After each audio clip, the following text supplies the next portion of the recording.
Online ক্লাসে স্বাগতম। শ্রীপুর মুক্তিযোদ্ধা রহমত আলী সরকারি কলেজ। আমি রাবিয়া আক্তার জেসমিন, প্রভাষক, ব্যবস্থাপনা বিভাগ, শ্রীপুর, গাজীপুর।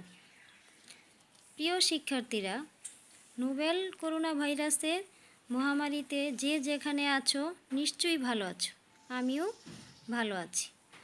আজ আমি তোমাদের সাথে আলোচনা করব ব্যবসায় সংগঠন ও ব্যবস্থাপনা দ্বিতীয় পত্র, দ্বিতীয় অধ্যায়, ব্যবস্থাপনার নীতি থেকে।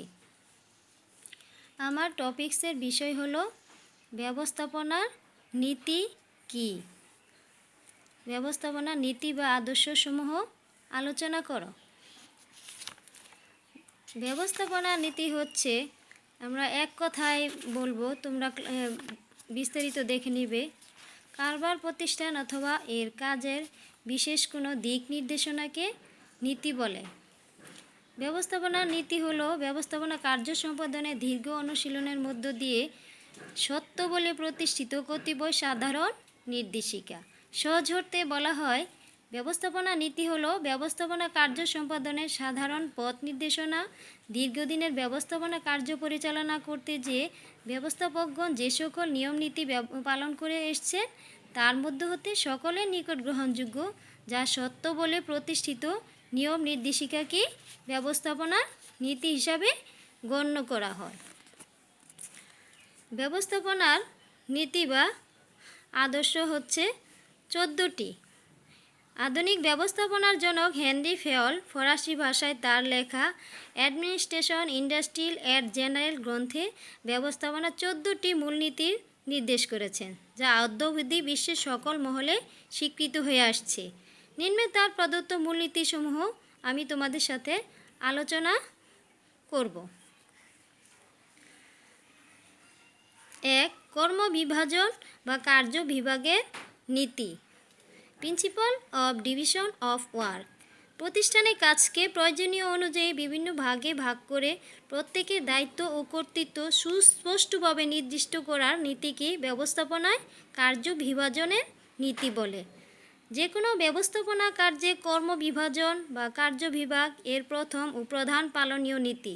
একজন ব্যবস্থাপক অধস্তন জনশক্তি নিয়ে কাজ করেন।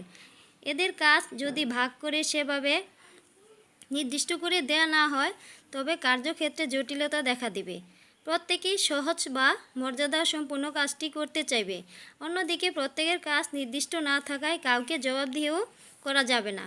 তাই একজন ব্যবস্থাপককে সবসময় সতর্কতার সাথে কাজকে ভাগ করে প্রত্যেক কাজের দায়িত্ব ক্ষমতা ব্যক্তিবর্গের মধ্যে নির্দিষ্ট করে দিতে হয়, যাতে কর্মী তার কাজ কর্তৃত্ব ক্ষমতা বুঝে নিয়ে সেভাবে কাজ করতে পারে। এতে একই ধরনের কাজ করতে যে কর্মীর কার্যদক্ষতা যেমনই বাড়ে তেমনি ব্যবস্থাপকের পক্ষে অধস্তনদের কাজ তত্ত্বাবধান ও জবাবদিহিতা করা সহজ হয়। 2. কর্তৃত্ব ও দায়িত্বের সমতা রক্ষণের নীতি। Principle of balancing authority and responsibility. কর্তৃত্ব হলো আদেশ দানের অধিকার, অন্যদিকে দায়িত্ব হলো জবাবদিহি করার বাধ্যবাধকতা। এই অধিকার ও বাধ্যবাধকতায় সমতা রক্ষার নীতিকেই কর্তৃত্ব ও দায়িত্বের সমতা রক্ষণ বলে। কোনো ব্যক্তির নিকট থেকে সঠিকভাবে কাজ পেতে চাইলে তাকে যেমনই কর্তৃত্ব ও দায়িত্ব বুঝিয়ে দিতে হয় তেমনি উভয়ের মধ্যে যাতে সমতা বজায় থাকে সেটিও নিশ্চিত করা আবশ্যক। একজনকে হিসাব নিরীক্ষার দায়িত্ব দিলে তাকে প্রয়োজনীয় খাতাপত্র হিসাব তলব করার কর্তৃত্ব প্রদান করা উচিত, অন্যথায় তার পক্ষে হিসাব নিরীক্ষার কাজ সুষ্ঠুভাবে সম্পাদন করা সম্ভব হবে না। 3. কেন্দ্রীকরণ ও বিকেন্দ্রীকরণের নীতি। Principle of centralisation and decentralisation. প্রতিষ্ঠানে কোনো ধরনের সিদ্ধান্ত ব্যবস্থাপনা কোন পর্যায়ে গ্রহণ করা হবে এ বিষয়ক নীতিকে কেন্দ্রীকরণ ও বিকেন্দ্রীকরণের নীতি বলে। যদি এরূপ সিদ্ধান্ত গ্রহণের সকল ক্ষমতা ব্যবস্থাপনার উপরি পর্যায়ে সংরক্ষণ করা হয় তাকে কেন্দ্রীকরণ বলে। অন্যদিকে এরূপ ক্ষমতা নিচের পর্যায়ের ব্যবস্থাপকদের হাতে ছেড়ে দেওয়া হলে তাকে বলা হয় বিকেন্দ্রীকরণ। একটা প্রতিষ্ঠানের জন্য সম্পূর্ণ কেন্দ্রীকরণ ও সম্পূর্ণ বিকেন্দ্রীকরণ কোনোটি লাভজনক নয়। সম্পূর্ণ কেন্দ্রীকরণ অধস্তনদের গুরুত্ব হ্রাস করে, ফলে তাদের দক্ষতা ও আগ্রহ হ্রাস পায়। অন্যদিকে সম্পূর্ণ বিকেন্দ্রীকরণ করা হলে ঊর্ধ্বতন অধস্তনদের উপর কর্তৃত্ব হারায়। তাই প্রতিষ্ঠানে উভয়ের মধ্যে ভারসাম্য রক্ষা অর্থাৎ গুরুত্বপূর্ণ সিদ্ধান্ত প্রতিষ্ঠানের উপরের স্তরে এবং কম গুরুত্বপূর্ণ সিদ্ধান্ত গ্রহণের ভার পর্যায়ক্রমে ব্যবস্থাপনার নিচের স্তরে প্রধান আবশ্যক। 4. আদেশের ঐক্য, principal of unity of command. একজন কর্মী আদেশকর্তা হবেন একজন মাত্র ব্যক্তি, এরূপ হওয়ার বিষয়টি নিশ্চিতকরণে নীতি কি ব্যবস্থাপনায় আদেশের ঐক্য বলে। অর্থাৎ কোনো একটি প্রতিষ্ঠানে একজন ঊর্ধ্বতন একজন অধস্তনকে তার আদেশ লাভ করবে। কখনো একাধিক ব্যক্তির নিকট থেকে আদেশ লাভ করলে সেক্ষেত্রে ভালো কোনো ফলাফল আশা করা যাবে না। তাই আদেশের ঐক্য নীতিটি ব্যবস্থাপনার নীতির অন্যতম একটা নীতি বলে আখ্যায়িত। 5. নির্দেশনার ঐক্য নীতি, principle of unity of direction. উদ্দেশ্য অর্জনের জন্য পূর্ব নির্দেশনার সাথে মিল রেখে পরবর্তী নির্দেশনা প্রদানের কাজকেই ব্যবস্থাপনায় নির্দেশনার ঐক্য নীতি বলে। একটা সামগ্রিক উদ্দেশ্য বা পরিকল্পনা বাস্তবায়নের বিষয়টি মাথায় রেখে তার আলোকে প্রতিষ্ঠানের প্রয়োজনীয় নির্দেশনা দেওয়া হয়ে থাকে। ধরা যাক প্রতিষ্ঠানে কিছু যোগ্য বিক্রয় কর্মকর্তা নিয়োগ দেওয়া হবে। এজন্য বিজ্ঞপ্তি তৈরি, পত্রিকায় প্রেরণ, আবেদনপত্র জমা গ্রহণ, আবেদনপত্র বাছাই, নিয়োগ প্রক্রিয়া কার্ড ইস্যু, পরীক্ষা অনুষ্ঠান ইত্যাদি বিষয়ে মানব সম্পদ ব্যবস্থাপককে সংশ্লিষ্ট অধস্তনদের ধারাবাহিক নির্দেশনা দিতে হবে। এক্ষেত্রে যদি একবার পত্রিকায় বিজ্ঞপ্তি দেওয়ার নির্দেশ দিয়ে পরে আবার সেখান থেকে সরে এসে বিজ্ঞপ্তি লিখে দেয়ালে দেয়ালে টাঙানোর নির্দেশ দেন, পরীক্ষা কিভাবে নেওয়া হবে এ বিষয়ে পূর্ববর্তী নির্দেশনার সাথে মিল না রেখে পরবর্তী নির্দেশনা প্রদান করেন, তো স্বভাবতই উদ্দেশ্য অর্জন বাধাগ্রস্ত হবে এবং ঊর্ধ্বতন সম্পর্কে অধস্তনের মধ্যে খারাপ ধারণা জন্মাবে। 6. সাধারণ স্বার্থে নিজস্ব স্বার্থ ত্যাগের নীতি, principle of subordination of individual interest to general interest. আসলে কেউ যখন কোনো একটা প্রতিষ্ঠানকে নিয়ে কাজ করবে সেই ক্ষেত্রে নিজের স্বার্থ থেকে প্রতিষ্ঠানের স্বার্থকেই বা প্রতিষ্ঠানের অগ্রাধিকার প্রদানের নীতিকেই বলা হয় ব্যবস্থাপনার ভাষায় সাধারণ স্বার্থে নিজস্ব স্বার্থ ত্যাগ। একটি ব্যবসায় কর্মরত ব্যক্তি প্রতিটা ব্যক্তি, বিভাগ, উপবিভাগ যদি প্রতিষ্ঠানের স্বার্থকে বড় করে দেখে তবে সেক্ষেত্রে দলীয় চেতনা বৃদ্ধি পায় ও প্রতিষ্ঠানের স্বার্থে তার ছোটোখাটো বিভেদ এড়িয়ে চলে। এতে প্রতিষ্ঠানে অধিক মুনাফা অর্জন করতে পারে। এতে জনশক্তির বেতন ও সুযোগ সুবিধাও বাড়ে। অন্যদিকে যদি কর্মরত প্রত্যেকে নিজের স্বার্থকে বড় করে দেখে তবে প্রাতিষ্ঠানিক বা সাধারণ স্বার্থ ক্ষতিগ্রস্ত হয় এবং এক পর্যায়ে প্রতিষ্ঠান বন্ধ হয়ে যাওয়ার সবাই ক্ষতিগ্রস্ত হয়। একটা দেশের ক্ষেত্রে এ নীতি প্রযোজ্য। 7. জোড়াময় শিকলের নীতি, প্রিন্সিপাল অফ স্কলার চেইন। প্রতিষ্ঠানের উপর থেকে শুরু করে একেবারে নিচের স্তর পর্যন্ত সাংগঠনিক নিয়মের প্রতিটা ব্যক্তি, বিভাগ, উপবিভাগকে একে অন্যের সাথে যুক্ত করে দেওয়ার বা একই শিকলের অধীনে সবাইকে আবদ্ধ করার নীতিকেই ব্যবস্থাপনায় জোড়াময় শিকল নীতি বলে।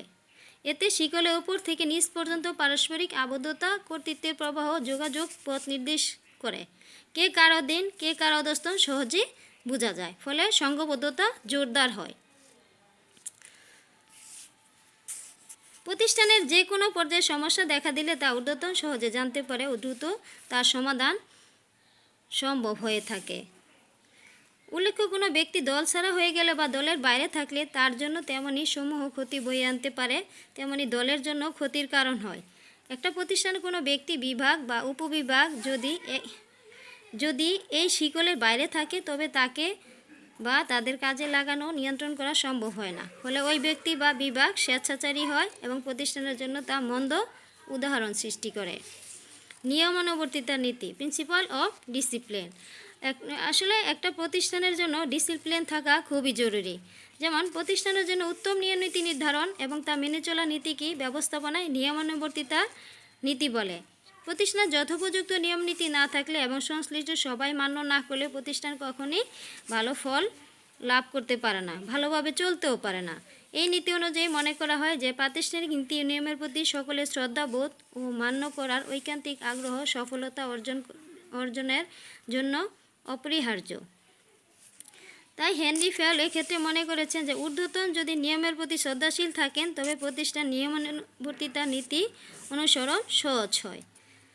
9 শৃঙ্খলা নীতি প্রিন্সিপাল অফ অর্ডার যোগ্য ব্যক্তিকে যোগ্য স্থানে এবং সঠিক বস্তুকে সঠিক স্থানে স্থাপনের নীতিকে ব্যবস্থাপনায় শৃঙ্খলা নীতি বলে। এক্ষেত্রে শৃঙ্খলা বলতে উপায় উপকরণাদি শৃঙ্খলাকে বোঝানো হয়। আর মানবীয় শৃঙ্খলা বলতে যেখানে কিছুই থাকে না, কার্যত অদক্ষতা অযোগ্যতাকে সেখানে লালন করা হয়, যা কখনোই প্রতিষ্ঠানের জন্য ভালো ফল দেয় না। অন্যদিকে যে প্রতিষ্ঠান যোগ্য লোক নিয়োগের ক্ষেত্রে আন্তরিক থাকে সেখানে কখনোই অদক্ষতা অনিয়ম ইত্যাদি ভর করতে পারে না। বস্তুগত শৃঙ্খলা বিষয়টাও এক্ষেত্রে গুরুত্বপূর্ণ। যে যন্ত্রটি যেখানে থাকা দরকার, যাকে যে ধরনের টেবিল দেওয়া দরকার, কারখানা বিন্যাস অফিস বিন্যাস ইত্যাদি যেভাবে হওয়া প্রয়োজন সেভাবে করলেই তার দ্বারা উপযুক্ত ফল লাভ সম্ভব হয়। পারিশ্রমিকের নীতি প্রিন্সিপাল অফ রিমিউনারেশন প্রতিষ্ঠানের প্রতিটা কর্মীর কাজের প্রকৃতি মেধা যোগ্যতা ইত্যাদি বিবেচনায় উপযুক্ত বেতন ও সুযোগ সুবিধা প্রদানের নীতিকে ব্যবস্থাপনায় পারিশ্রমিকের নীতি বলে। যে কোনো প্রতিষ্ঠানে কর্মরত জনশক্তি তার মেধা যোগ্যতা ও কাজ অনুযায়ী উপযুক্ত পারিশ্রমিক প্রত্যাশা করে। মালিক পক্ষ তাদের বিনিয়োগকৃত মূলধনের বিপক্ষে উপযুক্ত মুনাফা পেতে চায়, তাই প্রতিষ্ঠানের ব্যবস্থাপকদেরকে উভয় পক্ষের প্রত্যাশা পূরণে যত্নশীল হওয়ার প্রয়োজন পড়ে। বর্তমান প্রতিযোগিতাপূর্ণ ব্যবসা জগতে প্রতিষ্ঠানের জন্য যোগ্য দক্ষ জনবল ধরে রেখে দক্ষতার সাথে কার্যক্রম পরিচালনায় এ নীতির যথাযথ অনুসরণের কোনো বিকল্প নেই।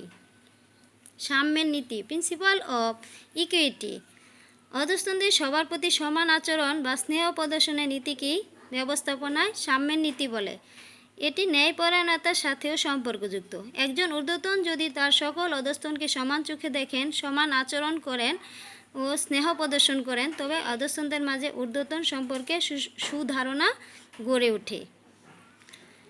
এতে পারস্পরিক সম্পর্ক সুদৃঢ় হয়, প্রতিষ্ঠানে অনুগত্য মান্যতা ও কার্যদক্ষতা বৃদ্ধি পায়। অন্যদিকে ঊর্ধ্বতন যদি তার অধস্তনদের সমান চোখে না দেখেন, বেতন পদোন্নতি সুযোগ সুবিধা ইত্যাদি প্রদানে বৈষম্য করেন, তবে সেক্ষেত্রে শুধুমাত্র ঊর্ধ্বতনের প্রতি খারাপ ধারণা সৃষ্টি হয় না, কর্মীদের নিজেদের মধ্যেও